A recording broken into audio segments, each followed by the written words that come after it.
네, 토마토 투자 전문은 박준현 운용형 모셨습니다. 안녕하세요. 네, 안녕하십니까. 네. 그 사이 시장 레벨대가 달라졌습니다. 2,500선 이하로 현재 내려와 있는 모습인데요.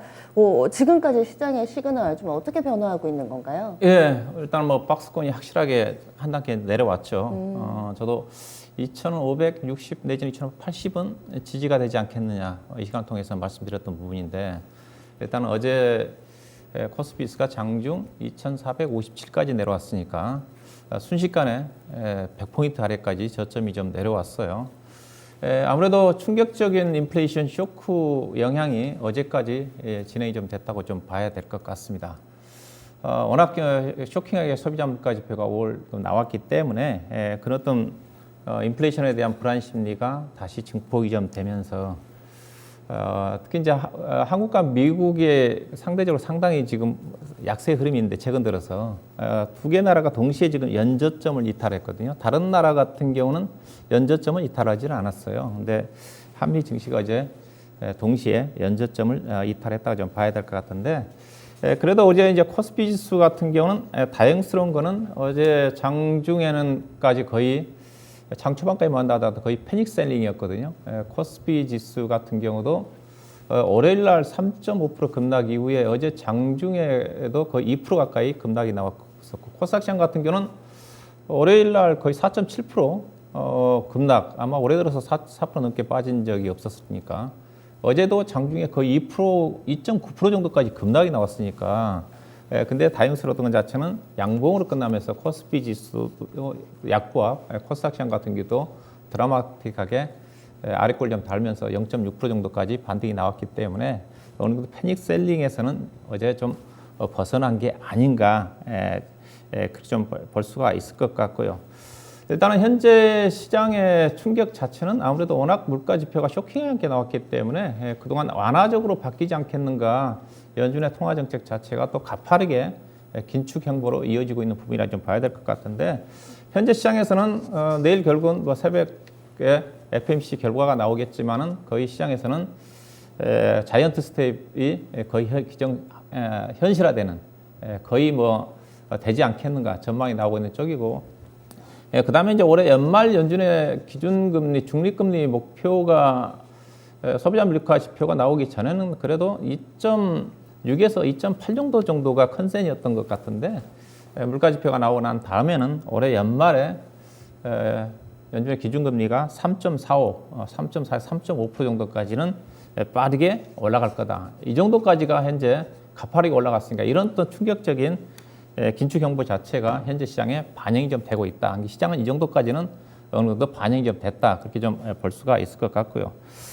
일단 국내 증시가 상대적으로 부진인데 그 표를 좀 보시게 되게 되면 작년도 고점 이후에 이제 글로벌 증시의 하락률이 좀 나오고 있는 쪽인데 가장 많이 빠진 게 나스닥 시장이 32.7% 정도 떨어졌고 그다음에 중국의 항생 지수가 많이 떨어졌었어요 작년 최근에 반등이 좀 나오고 있는 쪽이지만 그다음에 이제 우리나라 코스피 지수가 24.8% 그다음에 코스닥 시장이 22.5% 정도 떨어지고 있는데 우리나라 같은 경우는 작년 코스피 같은 경우 6월달에 고점을 좀 찍었거든요. 그리고 최근에 지수가 저점에서 반등폭 자체도 상대적으로 상당히 부진했는데 부진했음에도 불구하고 빠질 때는 더 가파르게 해외 증시에 비해서 저점이 미증시와 더불어서 나온 게 아닌가 봐야 될 것 같은데 이제 국내 증시의 약세 요인은 수급적인 부분은 어제 오는 일이 아니지만 최근의 약세 부분 자체는 제가 보기에는 국내 CPI 물가 지표 자체도 5월달에 급등이 나왔거든요. 4월달 CPI가 4.8, 5월달에 5.4 나왔으니까 계속 3월달은 3.7이었으니까 계속 고공행진을 벌이고 있는데 우리나라 물가도 최근에 중소상인들 대상으로 한 재난지원금이 풀렸기 때문에 최소한 6월달, 7월달 정도까지 물가가 고공행진을 하지 않겠는가. 그러다 보니까 우리나라 현재 국채금리도 보시게 되면 3년 국고채 금리가 지금 전일 3.54 정도까지 급등했습니다. 3%대 초반이었었는데 우리나라 소비자 물가 발표에 급등을 했고 A등급 회사채 같은 경우도 4% 아래에 있는데 지금 4.3 정도까지 올라와 있거든요. 이런 부분에 영향을 좀 미칠 것 같고요. 그 다음에 엔화 약세 부분도 상당히 영향을 미쳤다고 볼 수가 있습니다. 현재 지금 엔화가 지금 어제 고점을 돌파했더라고요. 엔달러 환율이 지금 135.3까지 단계되면서 2002년도에 고점이 134.8에서 최근에 약간 저항을 받다가 어제 이제 엔화가 약세를 추가적으로 보이면서 고점을 돌파를 했거든요. 엔화 약세 부분 자체는 두 가지의 부정적인 영향을 미치죠. 있어요. 일단은 국내 주요 일본과 경쟁 관계에 있는 자동차라든가 철강을 중심으로 해가지고 수출 경쟁력에 문제를 일으킬 거고, 결국 또 달러 인덱스의 엔화가 유로와 다음으로 많이 편입이 높기 때문에 달러의 약세로 작용하다 보니까 원 달러의 추가적인 약세로 이야기 부분 자체가 국내 시장의 상대적인 부인으로 나타난 게 아닌가 봐야 될 것 같고요.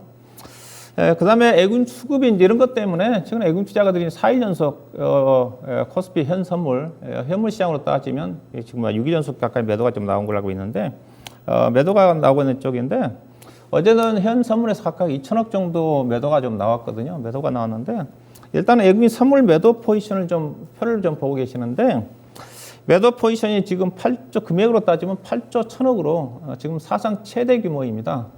제가 이 시간을 통해서 5월 12일에 우리나라 코스피 지수가 저점이 나왔을 텐데, 그때가 선물 애국인 누적 매도 금액이 7조 3천억대였거든요.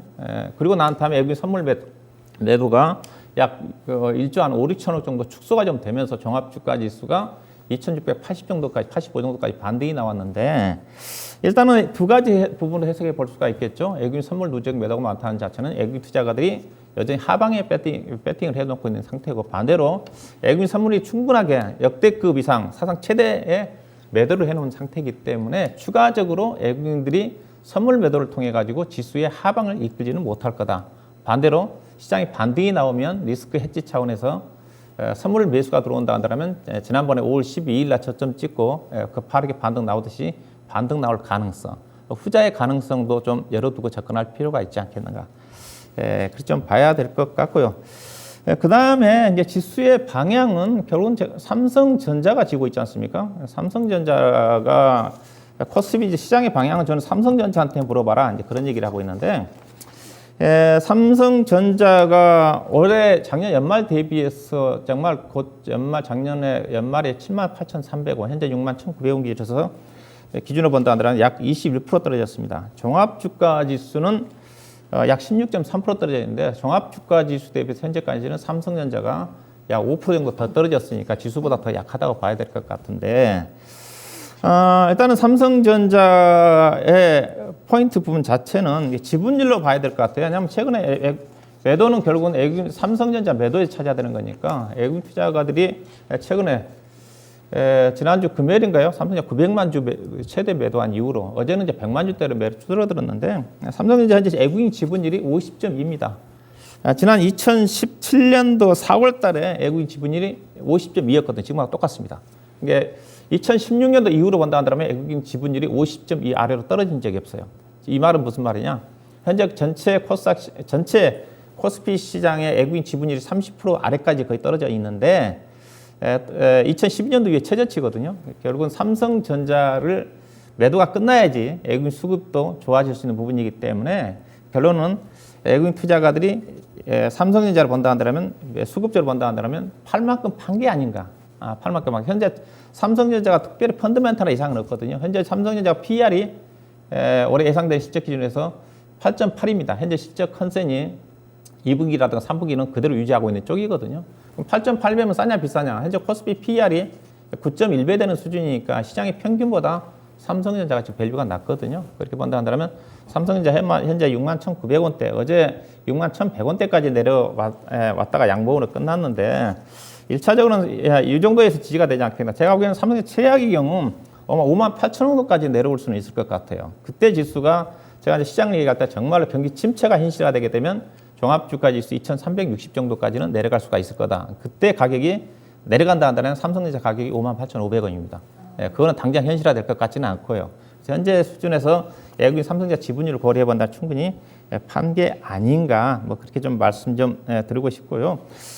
그 다음에 어제 이제 시장의 약세 국면 쪽에서 요즘 시장이 강한 게, 시장이 결국은 상승 반전할 때 뭐가 갈 거냐. 어제 미국 시장 같은 경우도 국채금리는 올라가고 있지만 기술주가 상대적으로 강세를 보였습니다. 반등이 나오더라도 기술주가 강세라는 거죠. 현재 테슬라 주가는 나스닥 시장은 저점을 이탈했지만 테슬라 주가는 지난 저점보다 훨씬 위에 있습니다. 어제 국내 시장에서 2차 전지 관련 종목들이 상당히 강했거든요. 대표적으로 에코프로 BM을 좀 보고 계시는데 에코프로 BM이 신고가가 56만 6천 원인데 작년 연말 정도 되죠. 현재 신고가 거의 근처입니다. 에코프로 BM뿐만 아니라 이제 LG 에너지 솔루션도 주가 강세를 보였는데 최근 에코프로 BM을 놓고 본다면 최근에 양극재 쪽에 대한 실적 전망치 예사 실적이 계속 상향 조정되고 있는 것 같아요. 2분기 매출액이 1분기에 비해서 매출액이 무려 50% 가까이 증가될 전망이니까 작년도에 예사가 연간 매출액이 1조 5천억이 안 넘었는데 올해 4조 원, 내년도는 5조 6천억까지 예상하고 있더라고요. 그만큼 폭발적으로 성장한다는 거죠. 여기다가 LG 에너지 솔루션이 최근에 4680 원통형 배터리, 테슬라 공급과 관련해 가지고 투자와 관련된 부분 자체도 2차 전지 쪽에 긍정적 영향을 미친 게 아닐까. 그래서 어제 2차 전지가 그래도 코스닥 시장에 낙폭을 좀 줄였다. 그런 부분을 보셔야 될 것 같고요. 그다음에 이제 어제 상대적으로 약했던 그 자체는 이제 엔화 약세와 관련돼 가지고 자동차라든가 철강주 쪽이 앞서 얘기했다시피 일본과 수출 경쟁력이라든가 또 화물연대 파업과 관련된 이슈가 부각된 게 악재가 아닌가 봐야 될 것 같은데 다행스러운 거는 어제 화물연대 파업이 8일 만에 철회를 했더라고요. 이런 또 부분도 투자 심리가 개선되지 않겠나 봐야 될 것 같습니다. 그러면 오늘 장에서 놓쳐서는 안 될 시그널 간략하게 좀 볼까요? 시간이 많이 지났죠. 일단은 제가 이런 얘기를 하고 싶어요. 먼저 일단은 제가 공포의 학습 효과를 노릴 때다. 그런 얘기인데 표가 하나 준비가 됐는데 어제 나왔던 기사 내용입니다. 어제 올가 쪽에서 나온 기사 내용인데 현재 S&P 500 지수가 20% 넘게 떨어지니까 약세 국면에 진입을 했다. 그런 얘기가 나오고 있는 쪽인데 이런 얘기 즉 S&P 기준으로 해가지고 20%가 넘어가지고 약세 국면에 진입했을 때 주식을 사서 수익을 낼 확률이 훨씬 높다는 거죠.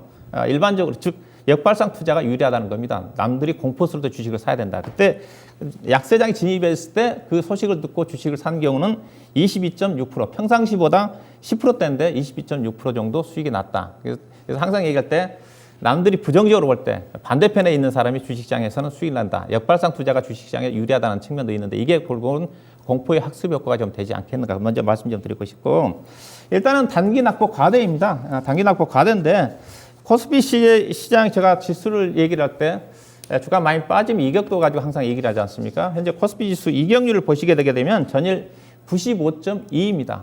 95.2. 그 다음에 코스닥 시장은 지금 94.8인데 95라는 가치는 22동 평균선 대비해서 5% 정도 단기적으로 떨어졌다는 거죠. 많이 이격이 벌어졌기 때문에 붙을 확률이 높다는 건데 표를 보시게 되면 이격이 95 아래로 내려간 경우는 1년에 두세 번 정도 나옵니다. 코스닥 시장 같은 경우는 변동성이 크니까 93 정도 전후까지 내려온 경우도 두세 번 나오는데 벌써 올해 들어서 거의 지금 세 차례 나오고 있는 쪽이거든요. 지난 1월 27일 LG 에너지 솔루션 이슈 때와 그다음에 지난도 5월 12일 날 때도 그 시점이 거의 저점을 잠깐 내려갈 수가 있겠지만은 현재 이격도 기준에서 낙폭 과대 수준이다. 그래서 반등을 노릴 때다. 그거 보셔야 돼요. 그다음에 현재 밸류를 따지면 PBR이 지금 2,500포인트 기준에서 0.9배거든요. 12개월 선행 PBR 기준해 가지고 그다음 PR은 9.1배 되는 수준이기 때문에 추가 레벨 다운 자체는 제한적이다. 아니 시스템 붕괴가 있을 때 PBR이 0.88 정도까지 내려간다고 그랬거든요. 그럼 거의 저점이라는 거죠. 현재 시스템 붕괴 쪽이 아니니까. 그다음에 오늘 신경 써야 되는 것 자체는 아마 오늘 장 초반에 반대 매매 물량들이 많이 나올 겁니다. 신용 중성 종목들 중심으로 해서 이 물량이 정리가 되면 가벼워집니다. 오늘 의미 있는 반등이 안 나오면 내일까지 영향을 미칩니다. 그 물량이 정리가 되면 상당히 물량이 가벼워져요. 이게 이제 어떻게 보면 단기 반등 확실한 시그널이라는 것 정도도 염두에 두셔야 될 거예요. 현재 신용유지 잔고가 26조 원이니까. 그다음에 이제 내일 FMC인데 결국은 FMC 이후에 이제 봐야 될 것 같고요. 봐야 될 것 같고 시간이 좀 많지 않아서 넘어가야 될 것 같은데 향후에 긍정적으로 기대할 수 있는 부분 자체는 바이든 정부의 인플레이션 완화와 관련된 사우디 방문이라든가 그다음에 중국 제품에 대한 관세 인하 부분 자체도 우리가 기대해 볼 수 있는 거. 중국 경기가 지금 상해 종합주가지수는 고점이 계속 나오고 있는 쪽이거든요. 그럼 전략은 어떠냐? 단기적으로 낙폭 과대 종목 쪽에 관심을 보셔야 될 것 같은데 표를 잠깐 좀 짧게 보시면 코스피 낙폭 과대 종목 중에서 실적이 나쁘지 않은 종목 중에서 많이 빠진 게 SK 바이오사이언스, 하이브, 한미사이언스, 코리아소프트, 대한제강, HMN 두산밖에, DB하이텍, 그다음에 코스닥 시장은 하나마이크론, 엔캠, 두산 테스나, 신텍, HFR, 인호공업, 동기세미커 이들 종목들을 단기적인 관점에서 지켜볼 필요가 있지 않겠는가 봐야 될 것 같습니다.